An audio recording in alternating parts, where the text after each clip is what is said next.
Mesdames et Messieurs les députés, Madame la Présidente de la Commission de l'Éducation, de la Culture et du Sport au Conseil départemental, Monsieur le Président de l'association Vive la Résistance, Messieurs les porte-drapeaux, chers jeunes et chers amis, j'ai souhaité cette manifestation ce soir au quartier Lyautey, en mémoire des hussards morts pour la France durant la Première Guerre mondiale. Le savez-vous? Ce régiment alençonnais est parti le 2 août 1914 pour rejoindre le front. En quelques jours, 250 d'entre eux ont été tués au combat. Dans la seule journée du 22 août 1914, 700 Ornais sont tombés sous les balles de l'ennemi. Pour mémoire, la Première Guerre mondiale, c'est 45 000 hommes mobilisés dans l'Orne. Et c'est aussi 10 500 tués, 4 800 veuves, 5 000 orphelins. Voilà pour l'histoire ce que je souhaitais devant vous, les anciens élèves de la classe défense du collège Louise Michel, rappeler. C'est également l'occasion pour le conseil départemental de clôturer l'année de Gaulle. Nous avons célébré le 130e anniversaire de sa naissance, le 80e anniversaire de l'appel du 18 juin, le 75e anniversaire du 8 mai 1945, et enfin, lundi dernier, c'était le 50e anniversaire de sa mort. Héros de la Deuxième Guerre mondiale, le général de Gaulle a également été un des héros de la Première Guerre mondiale, puisqu'il a combattu dès 1914, notamment à Douaumont. Il a été blessé 3 fois, fait prisonnier et a tenté de s'évader à 5 reprises. Chers jeunes, l'histoire rappelée aujourd'hui fera de vous des citoyens éclairés, aptes à comprendre le monde d'aujourd'hui et de demain. Comme le disait si bien Winston Churchill, un peuple qui oublie son passé se condamne à le revivre. Voilà ce que je voulais vous dire ce soir, avant de passer la parole à Christophe Bayard. Je vous remercie. Réunis en ce lieu prestigieux par le Conseil départemental de l'Orne, nous commémorons l'un des plus grands moments de l'histoire de France. Voici exactement 102 ans, avec l'armistice du 11 novembre 1918, se terminaient les terribles combats de la Première Guerre mondiale, appelée aussi la Grande Guerre. Par cette cérémonie, nous rappelons l'histoire. Nous rendons hommage à tous les morts pour la France et nous saluons leur mémoire. Plongeons-nous d'abord dans l'histoire de ce site, qui était appelé voici un peu plus d'un siècle le quartier Valazé. Il abritait le 14e régiment de hussards, basé à Alençon à partir de 1893, mais créé dès 1794. Il s'était fait remarquer en 1813 à la bataille de Dresde. Celle-ci est d'ailleurs inscrite sur son étendard. Hussard et fier de l'être, le sabre, les galons, les bottes de cuir et les épaulettes. Réputé pour son courage et ses charges héroïques, le hussard était aussi craint sur les champs de bataille qu'admiré par la population. Napoléon lui-même a dit de ce régiment « il en vaut plus d'un ». Le quartier Valazé a accueilli le 14e hussard jusqu'à la Première Guerre mondiale. Il a compté jusqu'à 1400 hommes et 1000 chevaux. Une grande figure de l'histoire de France, le maréchal Lyautey, alors colonel, a commandé le 14e hussard à Alençon du 1er janvier au 10 septembre 1903. Le quartier portera son nom à partir de 1951. Un autre officier, dont le nom deviendra très célèbre, a commandé le 14e hussard au début de la Première Guerre mondiale. Il s'agit du lieutenant-colonel Vallerand de Hautecloque, oncle de Philippe, futur général Leclerc et libérateur d'Alençon le 12 août 1944. Son nom est inscrit tout en haut de ce monument aux morts devant lequel nous nous trouvons en ce moment. Plusieurs décennies plus tard, à l'aube de l'an 2000, après avoir été magnifiquement réhabilité, ce site prestigieux, devenu hôtel du département, un lieu de décision et d'action pour l'Orne. Revenons maintenant sur les grandes phases de la Première Guerre mondiale et ses conséquences dans notre département. Dans un climat de nationalisme et de tensions exacerbées en Europe, la montée des périls débouche sur l'assassinat de l'archiduc François Ferdinand, héritier de l'Empire austro-hongrois, et de sa femme à Sarajevo le 28 juin 1914. Un mois plus tard, l'Autriche-Hongrie déclare la guerre à la Serbie. Par le jeu des alliances, c'est l'engrenage. La Russie, l'Allemagne, la France, puis le Royaume-Uni entrent en guerre à leur tour en quelques jours. Dans les communes ornaises, le tocsin retentit et l'ordre de mobilisation générale est placardé sur les murs des mairies à partir du dimanche 2 août 1914. Les élus s'adressent à la population et appellent à l'union sacrée, comme le président du Conseil général de l'Orne, le docteur Léon Labbé, qui dans un discours du 17 août 1914 salue également nos troupes qui vont combattre avec autant plus d'ardeur qu'elles savent lutter pour l'humanité, la liberté et la justice contre la barbarie. Le lundi 3 août, les hommes rejoignent les lieux de casernement du département, comme Alençon, Argentan ou Domfront. Ils reçoivent leurs bardas et dans l'attente de la montée au front, les troupes défilent et l'on pavoise aux armes au son de la Marseillaise. Le journal de l'Orne du 8 août 1914 appelle au sacrifice patriotique. Nous allons combattre pour tout ce qu'il y a de beau, de grand, de généreux, de sublime dans cette incomparable patrie qui s'appelle la France. Puisse le sacrifice vaillamment consenti par ses fils lui rendre les 2 provinces qui depuis 40 ans gémissent sous un joug de plus en plus lourd et de plus en plus odieux. Vive l'Alsace-Lorraine, vive la France. Le 14e Hussards et le 103e Régiment d'infanterie sont mobilisés au début du mois d'août 1914 à Alençon. C'est le départ. Et dès le 7 août, ils sont dans la région de Verdun. Pour les Hussards commencent les missions de reconnaissance. Les 2 régiments passent en Belgique le 21 août. Le lendemain a lieu le sanglant combat de Heth. Le 22 août sera la journée la plus meurtrière de l'histoire militaire française. Près de 27 000 morts, dont plus de 700 ornés des 103e Régiment d'infanterie, 104e Régiment d'infanterie d'Argentan et du 14e Hussards. Le 103e perd 60% de ses effectifs. Le bilan de cette journée est également terrible pour le 14e Hussards. Ce 22 août 1914, au combat de Heth, le régiment perd 8 officiers, dont le lieutenant-colonel de Haute-Cloque, et 73 sous-officiers et hussards. Le régiment est obligé de retraiter sous le feu de l'artillerie allemande. Mis au repos le 26 août, le 14e Hussard déplore 175 tués ou disparus depuis le 22 août. Ayant reçu des renforts, il est engagé à Nanteuil-le-Haudouin dès le 9 septembre, passe l'Aisne dans la nuit du 12 au 13 et participe à la bataille de l'Ourcq. Il est engagé ensuite dans la course à la mer. Le lieutenant-colonel Vallerand de Haute-Cloque et son fils Bernard tombent au champ d'honneur le 22 août à Heth. Philippe, le futur Leclerc, qui n'a alors que 12 ans, perd brutalement son oncle et son cousin. Autre destin brisé que celui de François de Brémond-d'Ars, chef d'escadron du 14e régiment de hussards. Il est le commandant du 1er demi-régiment en août 1914. François de Brémond-d'Ars tombe héroïquement au champ d'honneur au matin du 22 août 1914 lors des combats de Heth. Son nom est inscrit sur la 2e ligne de ce monument aux morts du 14e Hussards. 1914-1918, guerre atroce qui semble s'éterniser et prend l'aspect d'une guerre de position où les hommes subissent l'enfer des tranchées. Des années dans la boue, avec pour compagnons les rats, la vermine, la faim, la soif, dans l'angoisse et sous la menace permanente de la mort. L'Orne n'oublie pas ses héros.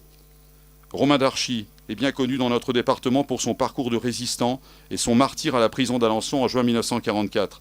Né en 1895, il avait également connu et participé à la Première Guerre mondiale. Dans ses carnets de guerre, Romain d'Archy a su parfaitement décrire, avec une force d'évocation extraordinaire, la brutalité de la Grande Guerre et l'enfer des tranchées. Que diriez-vous, épouses et parents bien-aimés, si vous les voyiez, vos maris et vos fils, au milieu de cette tuerie? Ils luttent presque sans relâche. Ils sont tantôt debout, promenant des yeux hagards en guettant l'ennemi, tantôt se battant comme des sauvages, et tantôt assis, claquant des dents, grelottant, le regard songeur, à côté de leurs camarades que la mort a frappés. Leurs membres sont gelés. Depuis 2 jours, ils souffrent d'un froid impitoyable, qui amène les larmes et fait pousser des cris. Ils ont faim, et pas seulement une croûte de pain à croquer. Voici autant de jours qu'ils n'ont point mangé, car la corvée de soupe n'a pu aller à la rencontre des cuisines roulantes depuis la nuit du 7 au 8 mars. Les vivres de réserve étaient dans les havresacs et ces derniers sont pour la plupart restés sous l'abri. Ils ont soif et pas même une goutte d'eau à boire. Les bidons remplis au cours du dernier ravitaillement se sont vidés pendant la macabre et fiévreuse journée du 8 mars. Mais où sommes-nous donc? Ce que nous savons, hélas, c'est que nous sommes dans la plus grande des boucheries humaines, près des forts de Verdun, sur un sol où les uns attaquent et les autres se défendent sans cesse, depuis plus de 15 jours. Un sol avide de sang, un sol sur lequel la neige n'est pas tout à fait blanche, parce qu'il est bien les endroits où elle est tachetée de rouge. Où nous sommes, dans un cimetière qui s'étend plus loin que les horizons, où les morts ne se comptent plus, où les obus à la fois ont enlevé la vie et creusé la tombe, où les croix sont fauchées, aussi bien que les hommes, où un cadavre n'attire la pitié qu'à l'heure du trépas, parce qu'après tout, c'est une unité perdue dans une multitude. Et oui, c'est là-dedans que nous sommes, nous pauvres petites choses, qui ne verra peut-être pas se lever le soleil. Le département de l'Orne participe grandement à l'effort de guerre réclamé par la nation. Au total, de 1914 à 1918, 45 000 Ornais ont été soldats. Dans cette guerre totale, la participation de l'arrière, qui est avant tout économique, a également été colossale. Production d'armes et de matériel, ravitaillement des troupes qui combattent sur le front, réquisition de matériel agricole pour la défense nationale. Dans les campagnes, les épouses ou les mères prennent en main l'exploitation de la ferme. L'or combat pour la victoire. On sollicite également la population pour apporter sa contribution en souscrivant aux emprunts de la défense nationale. En raison de sa proximité toute relative avec le front, l'Orne participe à l'accueil des soldats blessés et envoyés à l'arrière pour y recevoir des soins ou bien bénéficier de quelques jours de convalescence. Dès le mois d'août 1914, la mort frappe les unités du département de l'Orne et la population pleure ses premiers morts. La réalité de la guerre, comme la réalité de la mort, ne s'approche pas facilement, et l'annonce aux familles qui réclament qu'on leur dise la vérité n'est pas chose facile. C'est le cas pour Charles Aveline, fils du maire d'Alençon, tué à l'ennemi le 22 août 1914, à Doncourt dans la Meuse. Voici le texte de la lettre dans laquelle le colonel Granet du 132e annonce au père du glorieux officier la mort de son fils. « Cher monsieur, j'ai le pénible devoir de vous faire connaître que votre fils, le capitaine Aveline, est tombé glorieusement sur le champ de bataille de Doncourt, près Pierrepont, le 22 août. Il est mort en tête de sa compagnie au moment où, sous un feu violent, il entraînait ses hommes à l'assaut. Puisse l'exemple de courage et d'abnégation qu'il a donné à tous adoucir votre profonde douleur. La Grande Guerre est une hécatombe. Alors que les combats s'achèvent, le bilan humain paraît lourd.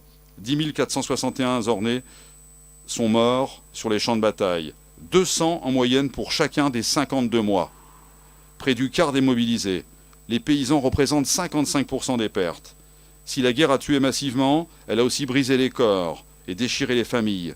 On dénombre 3500 soldats mutilés, gueules cassées ou invalides, 5000 orphelins, 4800 veuves. La fin des combats intervient le 11 novembre 1918. L'armistice est signé dans le wagon de Rotonde. La guerre est finie, enfin. L'immense joie de la victoire et le soulagement avec la fin des souffrances. Pour les poilus sonne l'heure du retour vers le foyer, les femmes, les enfants. Heure grandiose, décrite ainsi dans le journal L'Avenir de l'Orne. Nous vivons, semble-t-il, des heures qui nous dépassent. Contentons-nous de vivre comme tout le monde ces heures mémorables.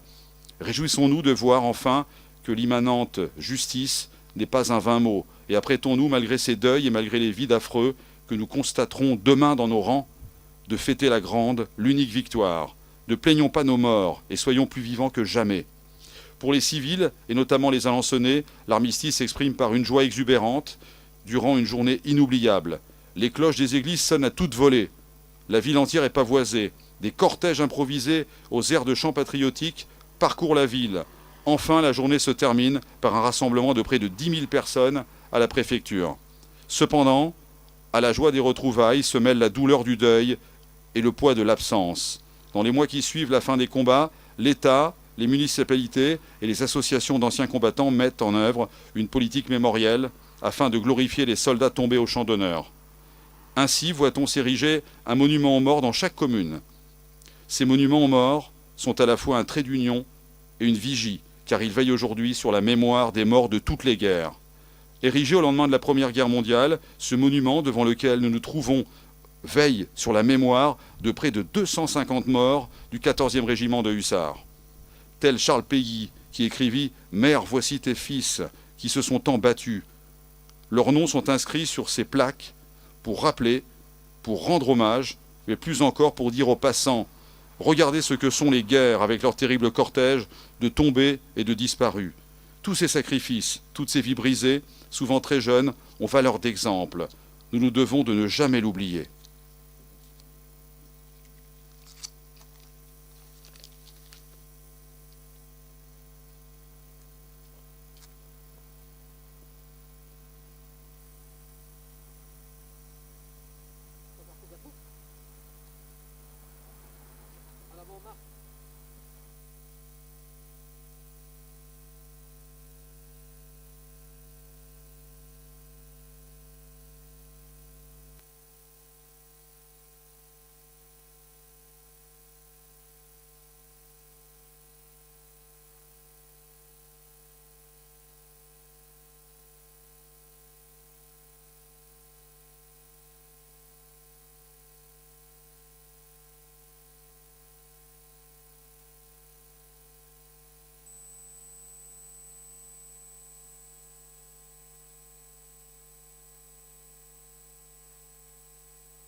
Commémoration du 102e anniversaire de l'armistice du 11 novembre 1918. Cérémonie devant le monument aux morts du 14e régiment de hussards. Garde à vous.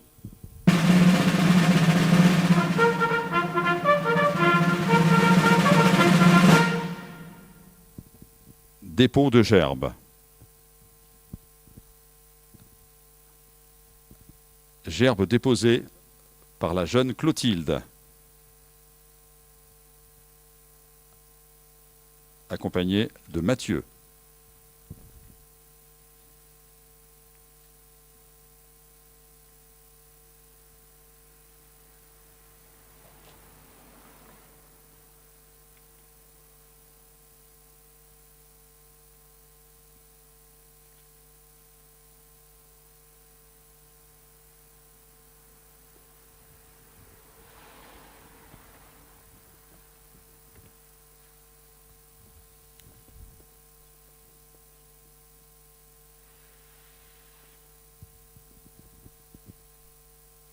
Gerbe du président du conseil départemental de l'Orne et des élus. La gerbe sera déposée par M. Christophe de Ballor, président du conseil départemental de l'Orne, accompagné de Mme Véronique Louvagie, députée de l'Orne, et de M. Jérôme Nury, député de l'Orne.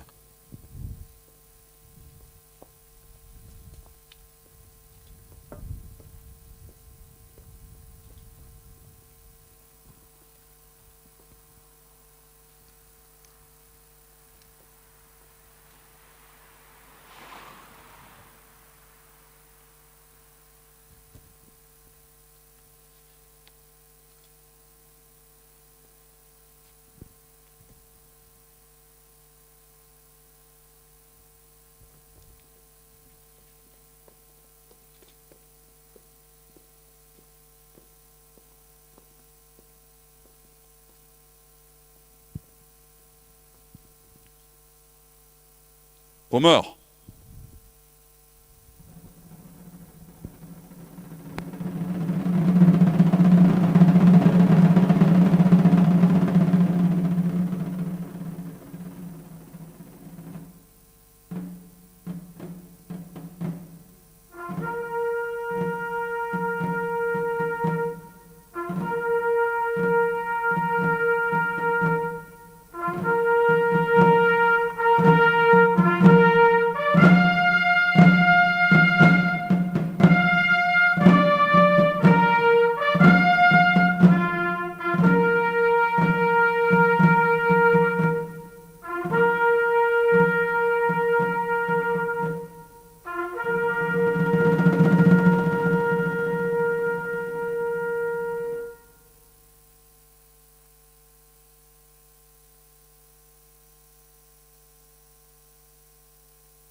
Fin de cérémonie.